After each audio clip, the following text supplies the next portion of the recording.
What's going on, everybody? It's your boy Thrifty back with Thrifty PS Gamer Reviews. And today I have a news video for you. Something that caught my eye the other day. Just wanted to kind of go over it with you real quick. We cover news on this channel, we cover gaming reviews, and we have a live stream where we kind of go really in depth on these. And I usually have guests on that'll give their opinion on them. So let's go ahead and dive in to this one real quick, though, because Microsoft is doing Microsoft things again.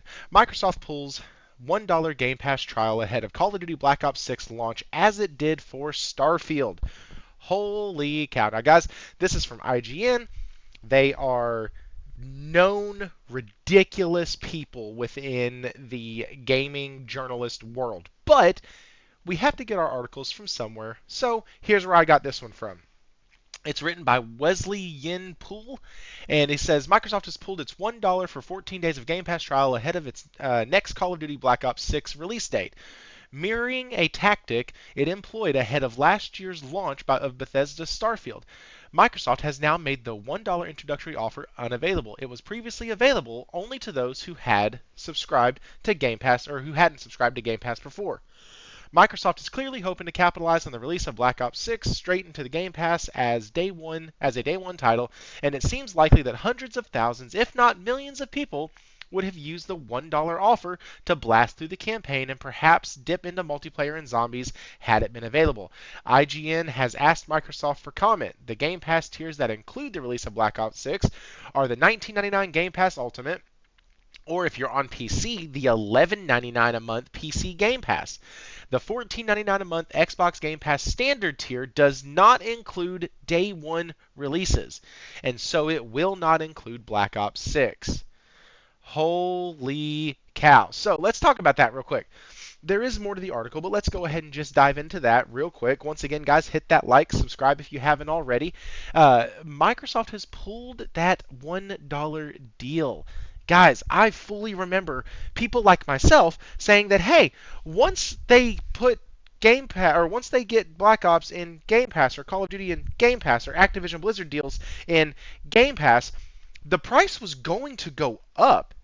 And everybody all over the internet who was on Team Green was like, no, it's not going to go up. They're not going to do that. Sony is anti-consumer. Sony is the ones who always puts it up and who always makes it to where the price is raised. And it's never, ever Xbox. Hey, guys, guess what? Xbox has been raising their prices like crazy. And now they took away your introductory offer because they actually want you to either pay full price for Game Pass to get it, which, funny enough, $12 if you're on PC is a slap in the face to every single console owner out there on Xbox, period.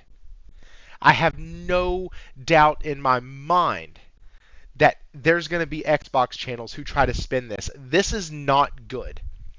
This is manipulative. This is just like when Sony releases a game and they're like, oh, now you can't get the other version of the game that was half the price, and then that's not available for purchase anymore. Why? Well, it's because they're a little messed up in their tactics. It's a little rough. It's a little bad. And it's frustrating. It really is to see that companies can do this and get away with it all the time. But it's also even more frustrating to see that people on the other side in the other camp like to sit there and say things like, oh, I mean, it's not going to happen. Yes, it is. Well, how do you know? Because they have to make their money back. And they're not going to make their money back by putting a premium title inside of a subservice and letting you get it for $1. Like, I don't understand why this is so hard for people to comprehend. Let's keep going, though. Black Ops 6 is the first Call of Duty game to launch day one on Game Pass. It comes a year after Microsoft's $69 billion acquisition of Activision Blizzard, which has also seen the likes of Diablo 4 and Modern Warfare 3 hit the subscription service, and we'll see StarCraft Remastered and StarCraft 2 Campaign Collection arrive in November. So, like, guys, they're starting to bring the games over. They really are. But look at that. It's a $69 billion acquisition. $69 billion. Oh my goodness. That's a big number. and they got to get it back. And they're not going to do it just by Diablo 4 and one of the worst absolute train wrecks of a Black Ops or of a Call of Duty game in Modern Warfare 3. Like, not going to do it. And remasters are great. I'm a fan of them. I like them, but they don't move the needle as much as people think they do. It's just not going to do it. So let's keep going, though. Black Ops 6 launches straight into Game Pass is a big gamble for Microsoft. It hopes the power of Call of Duty will boost subscriber numbers and revenue itself. And revenue. Itself bolstered by the recent Game Pass price rises and restructure, but it comes with the risk of losing sales on the full price game. While Xbox executives have insisted sales can be boosted by a game's presence on Game Pass, some publishers remain unconvinced. Former Activision boss Bobby Kotick, for example, was always against putting Call of Duty into subscription services. Unlike Microsoft, console rival Sony does not release its new exclusives straight into subscription services. So there's a couple things here that I just want to talk about real quick, and then we'll be out. Let y'all continue on with your day. Xbox executives have insisted sales can be boosted by games presence on Game Pass. Yes, now they have kind of walked this back halfway. Like, there were interviews done last year, and even now we see Phil like, no, listen, you can buy your games. Game Pass is an option. You don't have to do it. You can buy your games. It's great for the developers, great for Xbox, great for our platform. Like, you can buy games because they know that Game Pass cannibalizes sales. Jim Ryan told them that. The rest of the video game industry told them that.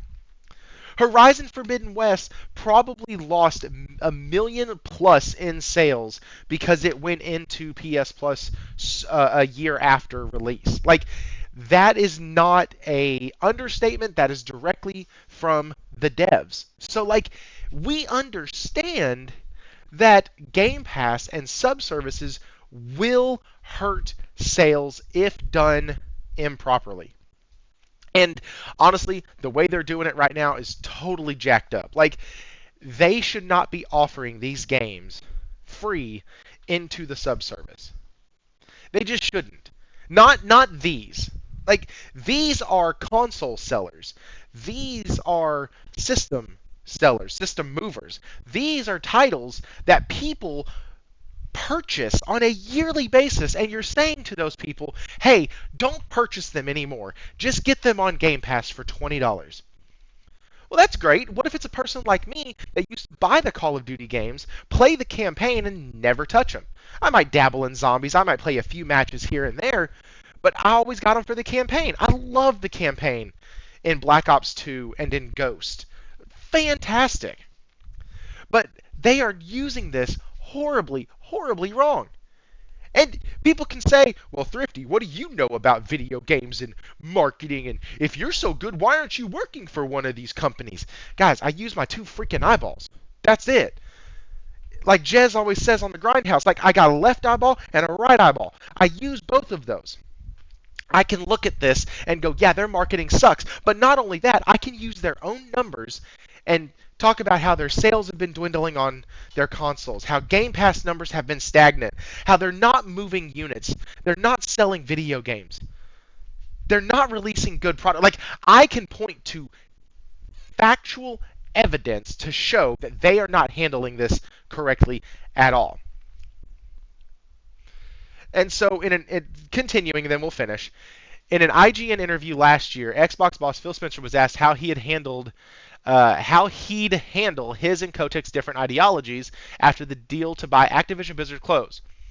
And he said, well, there's a different person making the decisions, Spencer laughed. In other words, I don't give a rat's rip about what you say, Bobby, because there's not going to be you making the decisions. Or he means it in the sense of, hey, it's not me making the decisions, so I don't have to handle that. Like, almost like he's either washing his hands of it or saying, hey, Bobby, you're not going to be here long enough for it to matter.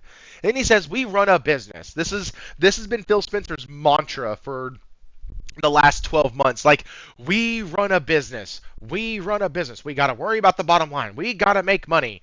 Blah, blah, blah, blah, blah. Try releasing a good game. Try releasing a good DLC. Shit, you can't even do that. Anyways, let's continue on with this actual story. We run a business. It's definitely true inside of Microsoft. The bar is high for us in terms of the delivery. We have to give back to the company because we get a level of support from the company that's just amazing, and we're able to go do. So, yeah, basically, this is all just a cash grab. They need to do it to be able to make money, to be profitable. And once they do it, make money, and are profitable, which won't happen, then Daddy Microsoft gets off their backs and they can go back to actually focusing on what they want to focus on. But for right now, there is not a very clear end in sight for them to be able to move away from this mantra of, Dear God, buy our games. We run a business. We worry about profits now. We have to make the people up above us happy because, shit, we're not the one running the show either. Like, there is so much wrong with Game Pass as a subscription service, and now they're handling Black Ops the way that they handled Starfield. Like, hey, listen, we'll throw it in the service, but the deal that's normally there, that deal's gone now. So now what they're going to train people to do is 2 weeks before a big release or 3 weeks before a big release, go ahead, sign up for Game Pass, and then have it play the game for a week, forget you signed up for it, and get hit with that auto renew. Now you have it for a whole nother month. Guys, be smart, be safe, be careful. None of these companies are your friend, and you should be aware that all Microsoft wants to do right now is make as much money off of you as humanly possible, and they are going to keep doing things like this in order to do it. Call of Duty is not the problem, and it is by far not the savior. Xbox is dying, and this is an attempt to try to slow the bleeding, and it's not going to work. Anyways, guys, it's been a little longer video than what I wanted. Y'all have a wonderful day. Check us out every week, 8:45 p.m. Central Standard Time on Wednesdays for the live show. Also, you can like, subscribe, comment. Thank y'all for stopping by. Have a wonderful day and stay thrifty.